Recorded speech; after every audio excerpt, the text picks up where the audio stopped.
Mais d'abord, comme chaque vendredi, l'enquête de la rédaction d'Europe 1, nous filons en Corse ce matin et c'est déjà historique. Le Saint-Père pourrait se rendre à Ajaccio le 15 décembre, sous réserve bien entendu de son état de santé. François, 87 ans, deviendrait le premier pape en 2000 ans d'histoire de l'Église à se rendre sur l'île de Beauté. Mais comment ne pas voir qu'il choisit de le faire une semaine seulement après la réouverture au public de Notre-Dame de Paris, à laquelle il a décidé de ne pas assister. Bonjour Frédéric Michel. Bonjour Dimitri, bonjour à tous. Frédéric, vous êtes le correspondant d'Europe 1 en Corse où la visite papale occupe évidemment toutes les conversations.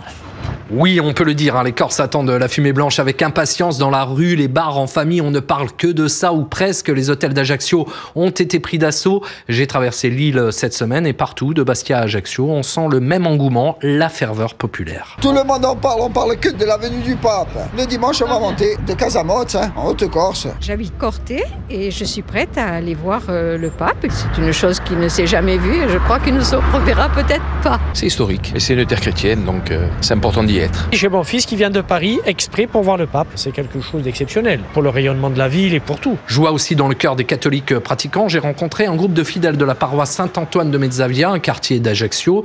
Et si ici en Corse la foi est plus visible, nettement plus vivace que sur le continent, beaucoup l'expliquent par le respect des traditions. Ici en Corse, il y a les traditions. Le saint du village compte énormément. Le clocher. Il y a du monde aux enterrements, les enfants font la communion, ils font le baptême. C'est pas dans les proportions d'il y a 50 ou 60 ans, bien sûr. Et je pense que la venue du pape sera de nature à réveiller ce qui sommeille. Alors Frédéric, à l'origine de cette possible visite papale, un homme, le cardinal et évêque d'Ajaccio, Monseigneur François Bustillo, c'est lui qui a lancé l'invitation au pape à l'occasion d'un colloque qu'il organise sur le thème de la piété populaire. Alors on dit que les deux hommes sont assez proches.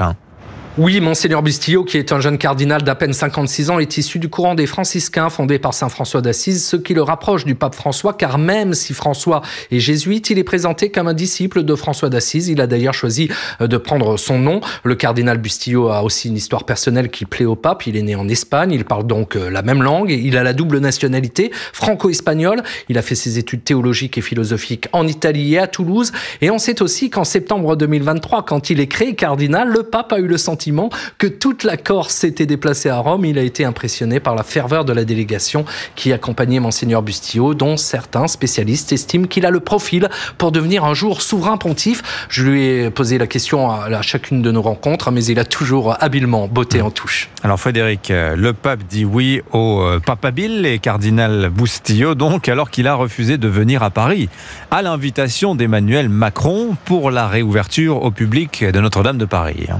Effectivement, et avec ironie, tout le monde m'a parlé de ça ici. Le pape dit non à Macron, préfère la Corse à Paris. Alors officiellement, le pape François a un agenda très chargé. Le 7 décembre, jour de la célébration à Notre-Dame, le Saint-Père doit élever 21 prélats au rang de cardinal. Le lendemain, il doit présider une messe dans la basilique Saint-Pierre. Et l'après-midi, il accomplit l'acte traditionnel de vénération de l'Immaculée Conception. Et puis en coulisses, on sait aussi que les relations diplomatiques ne sont pas des plus chaleureuses, notamment avec le président Macron. Il y a des questions de société, des positions du président français. On pense à la fin de vie notamment qui ont altéré la relation. Le pape qui aime la simplicité a aussi un attrait particulier pour les îles de la Méditerranée où la religiosité est plus forte. Il les a presque toutes visitées, sauf la Corse. C'est l'occasion.